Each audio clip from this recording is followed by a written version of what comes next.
800-469-5157. Call now. Chief Meteorologist Tim Miller. Weather coverage you can count on.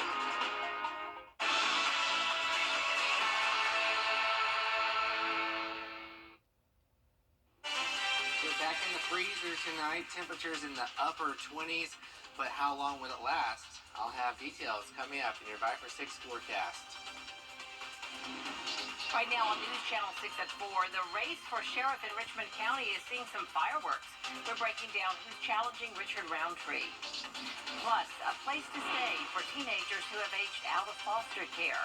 We'll tell you where it's located and when the tiny homes will be available. Plus, the key issues state and local leaders discussed at this morning's Columbia County Chamber Breakfast. How their work benefits people here at home. Your News at 4 starts now. Live from Television Park, this is WJBF News Channel 6 at 4.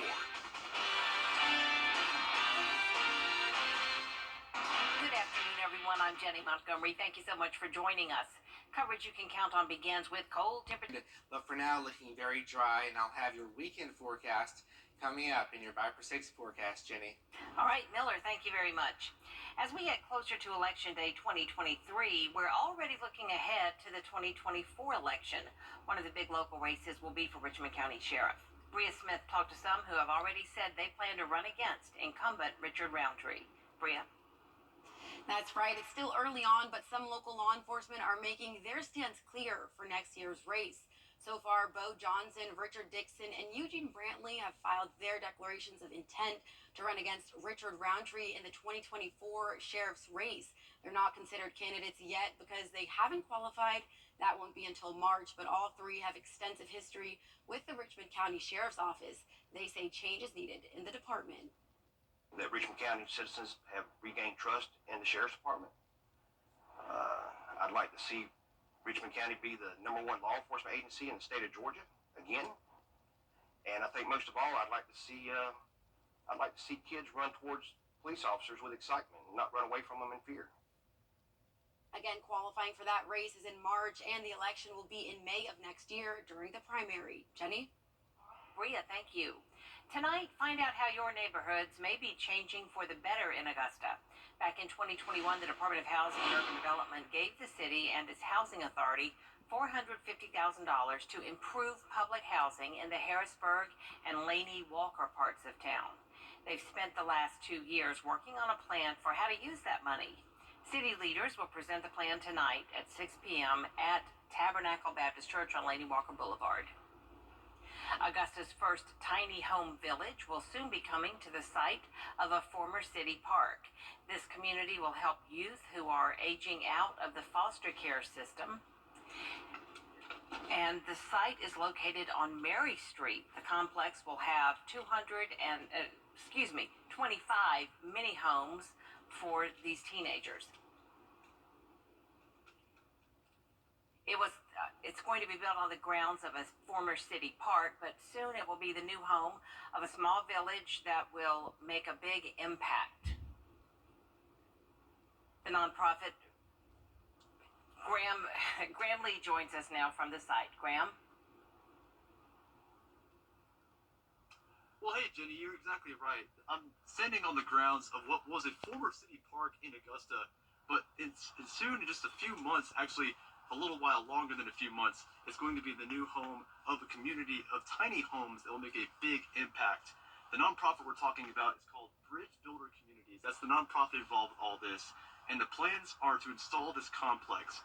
When complete, it will have a community center, 5 pods that will have 5 tiny homes each. And founder Jackson Drumgoole says they're making progress to meet the $2.5 million price tag for these homes. But once completed, this will be huge for the city and the children. They'll show the world that Augusta cares. Augusta is more than just a golf tournament. We're a bigger city with a bigger heart for the greater community. And we can work together. We can build bridges to brighter solutions and brighter futures for everyone.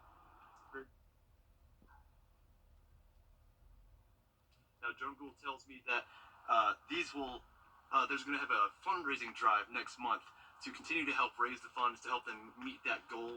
And in terms of the village itself, the village will come up in mid-2024. Now live in Augusta, Graham Lee, WJBF, News Channel 6. Back to you, Jenny. Graham, thank you. A very familiar face is back in Augusta. It's not April, but the legendary voice of the Masters, Jim Nance, is in town touring the new facility for VIA Cognitive Health. VIA specializes in providing services for those suffering from early stages of dementia. Nance has created his own Alzheimer's Research Center in Texas following the death of his father from the disease. This effort here with VIA is ahead of its time. And this is going to become, I can see it already, it's going to become the model that other cities around the country are going to be coming to Augusta to see how they did it here. This is an extraordinary thing that's going to help so many of the citizens here of Augusta. It's forward thinking. VIA's new facility is scheduled to open in February of next year. Nance is headlining a fundraiser for VIA tonight, emceed by Brad Means. Columbia County lawmakers talked key issues at the Chamber of Commerce's annual pre-legislative breakfast this morning. Hannah Latier was there. Let's get our lawmakers up here, shall we, so we can ask them the hard-hitting questions. State Senators Lee Anderson and Max Burns and House Representatives Mark Newton, Jody Lott, Barry Fleming, and Rob Leverett were in the hot seats. It's a great opportunity to get together with hundreds of Columbia County leaders, business owners, business people, to let them know and for us to hear from them what's important to them as we go into the session. Some big issues discussed were affordable and accessible health care. We want to make sure as we modernize some 40-year-old certificate of need law that we keep in mind how important it is to protect and even strengthen some of our hospitals outside of the metro Atlanta area. Affordable child care. It gets expensive. If you've got one child, it is expensive. If you have 2 or 3 in some families, it's almost unmanageable. Growing the workforce. We have to up our salary base. We have to. We definitely are going to have to confront some way to be able to raise the base salary of our people that work for the state. Tort reform. On topic, I think is a big priority for the chamber, this chamber, the state chamber, and all of us, is to make sure that our justice system functions properly and isn't subject to abuse. And lowering income taxes. Let's come down from 5.5 to 4.99 toward a path to 3.99, perhaps even lower. I would be candid and tell you my goal would be 0 as far as Georgia is concerned. In Columbia County, Hannah Latier, WJBF News Channel 6.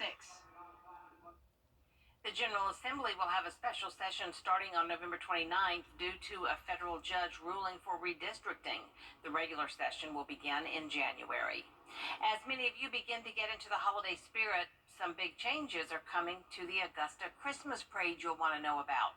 The Downtown Development Authority tells News Channel 6 the parade will move from Broad Street to Green and Telfair because of construction projects on Broad. It will take a U-shaped route beginning at 10th Street, taking a right on 7th and then on to Telfair. Organizers believe this year's route will allow you to experience even more of downtown. Green Street's beautiful. There are businesses and residents. Logistically, the parade's going to end where it began. And there's ample parking. It's 1 block off Broad Street, so everybody can still come downtown and have lunch before the parade, which is at 1 p.m. on December 9th, or stay and have dinner afterwards and shop. And that is the other big change this year. The parade will start at 1 p.m. on Saturday, December 9th. You can see it live right here on WJBF News Channel 6. We've got more details on the route and the construction projects downtown on our website, WJBF.com.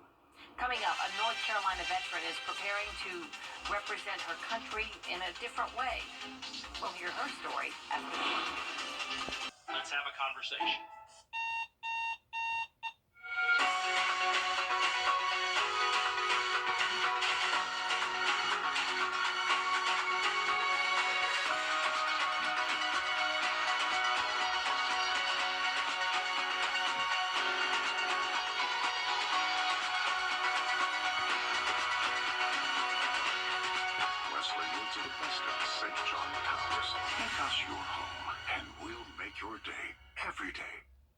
This was it? Thursday, Jenny. All right, Miller, thanks so much. Well, is it ever too early to put up Christmas decorations? Don't ask my daughter that question. The new study that suggests a specific date. It comes out of Contact us today at hiremega.com. She found it. The feeling of finding the psoriasis treatment she's been looking for. Sotyktu is the first of its kind once daily pill for moderate to severe plaque psoriasis for the chance at clear or almost clear skin. It's like the feeling of finding that outfit psoriasis tried to hide from you, or finding your swimsuit is ready for prime time. Dad, once daily Sotyktu is proven to get more people clearer skin than the leading pill. Don't take if you're allergic to Sotyktu. Serious reactions can occur. Sotyktu can lower your ability to fight infections, including TB. Serious infections, cancers including lymphoma, muscle problems, and changes in certain labs have occurred. Tell your doctor if you have an infection, liver or kidney problems, high triglycerides, or had a vaccine or plan to. Sotyktu is a TYK2 inhibitor. TYK2 is part of the JAK family. It's not known if Sotyktu has the same risks as JAK inhibitors. Find what plaque psoriasis has been hiding. Ask your dermatologist about Sotyktu for clearer skin. So clearly you. Sotyktu. Presenting and recognizes the contributions that they have made in service to our nation. How fast can you get your money after a car wreck? Call all nines now. George Sink Injury Lawyers has the experience to help you get your money faster. That's 999-9999. A Christmas tree company in the UK is setting the record straight on the proper time to put up Christmas decorations. Christmas Tree World says, according to tradition, decorations should go up on the first day of Advent this year, which is Sunday, December 3rd. But according to social media, some people are already putting up decor, and you probably have seen the holiday commercials begin. Oh, yeah. There's more coverage you can count on coming up at 4:30, including the Justice Department announcing civil rights investigations into 2 troubled South Carolina jails. These up right after the break.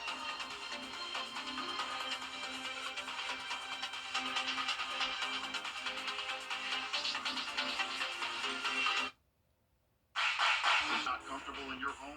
Call Bailey's today. Hidden in plain sight. News Channel 6's in-depth look at child trafficking in the CSRA. We have to have those conversations because it's out there. Catch up on what you missed now at WJBF.com/hidden in plain sight. The Live 5 for 6 mobile app. Download it today.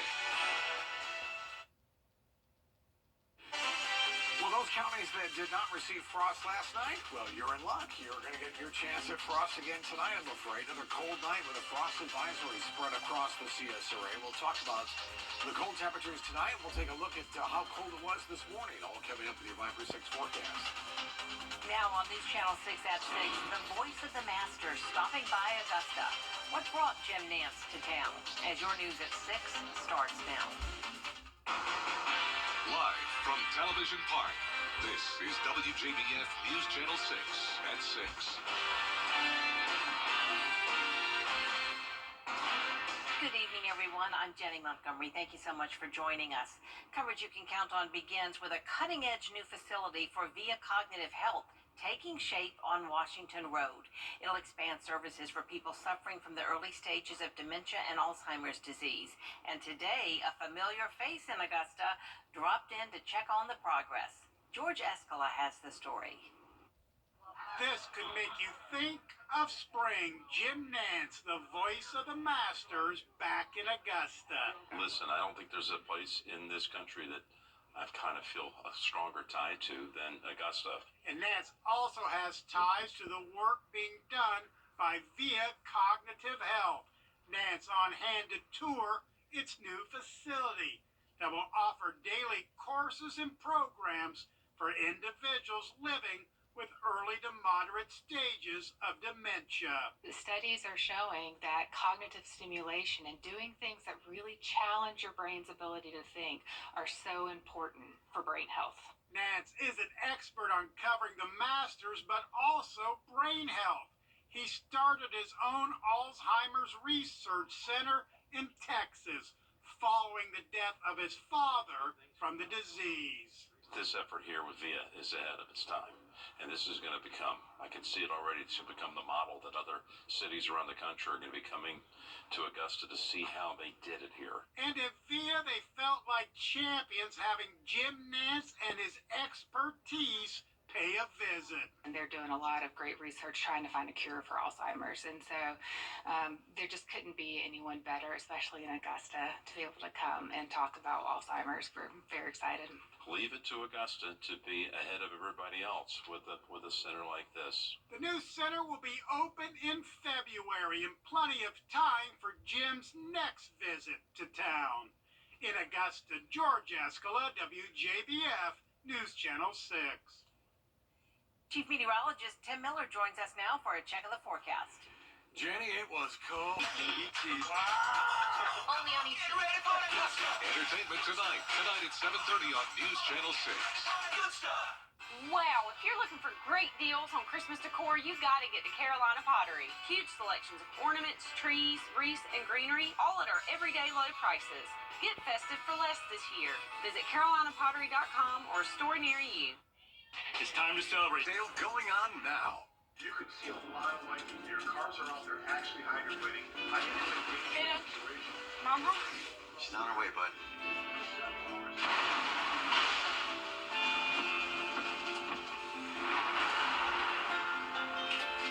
Hey, hon. It's nasty out there. Glad you're home. Stay safe. I will. Tell them to save you some. When others head in, we head out. Dominion Energy. It's Christmas time again at Carolina Pottery. Shop and save on our variety of decorating themes. From traditional to whimsical, we've got the style you need with hundreds of value-priced products to choose from. Visit carolinapottery.com or a store near you. Former President Donald Trump's son was on the stand in the family's fraud trial today. Rena Roy has the latest. Donald Trump Jr. back on the witness stand for his second day of testimony, attempting to distance himself from critical financial documents at the heart of the $250 million civil fraud trial brought by New York Attorney General Letitia James. Before even having a day in court, I'm apparently guilty of fraud for relying on my accountant to do, wait for it, accounting. Trump Jr. denying involvement in his father's financial statements. A lot of his answers, I think, were revealing and passing the buck. Saying, listen, I had nothing to do with this. We had people that did this for us. Trump Jr. is a trustee of the Trump Organization and signed off on the financial documents, attesting to their accuracy. But on the stand, told the judge he didn't work on them, similar to what he said in his sworn deposition. Do you have any understanding of how the statement of financial condition is compiled each year? Really have had almost no involvement in it. The Attorney General speaking about his testimony on social media. We then began our questioning of Donald Trump Jr., who claimed to have very little understanding of the accounting and legal mechanics of the family business. But we know he's been involved in running the Trump Organization for a long time. Like his older brother, Eric Trump, also denying working on those financial statements when he took the stand. Trump is also expected to face questions about Seven Springs, a 200-acre estate in Westchester County with an appraised value of $30 million. James saying Trump's financial statements valued the property at almost 10 times that much, $291 million, citing a conversation with Eric Trump. Once Eric Trump's testimony is complete, the former president is expected to take the stand next week. This is a high-stakes trial for the Trump family and organization. It'll decide how much they have to pay in penalties and possibly if the judge will ban them from doing business in New York, as prosecutors have requested. Rena Roy, ABC News, New York. Chief Meteorologist Tim Miller is back. And Tim, you said we were going to have cold weather. And we did. Take a look at this. We broke a record, 27 degrees this morning. The old record was 28, set back in 1954. Are we up for doing it again? We'll talk. No? Jenny says no. We'll talk about it with your forecast next. Hurt in an accident. I'm registered to win yours at WJBF.com. All right, Tim, thanks so much. Up next, saying goodbye to a legend. We'll remember the life and legacy of Coach Bobby Knight after the break. Can you? Weather headlines on News Channel 6, brought to you by Jamie Casino Injury Attorneys.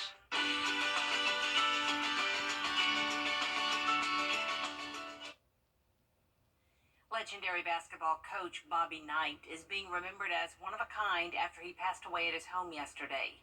Andrew Dimbert has more on his controversial legacy. There was a collective gasp in the arena at Indiana University last night as word spread that Bobby Knight had died. The iconic coach, arguably the greatest in the history of the sport. Knight became the youngest coach at a Division I school back in 1965 at Army. He was 24, but he'd make his mark at Indiana for 29 seasons, winning 3 national titles. No motivational device I've ever come across is as good as this. Nicknamed the General, Knight faced criticism for getting physical.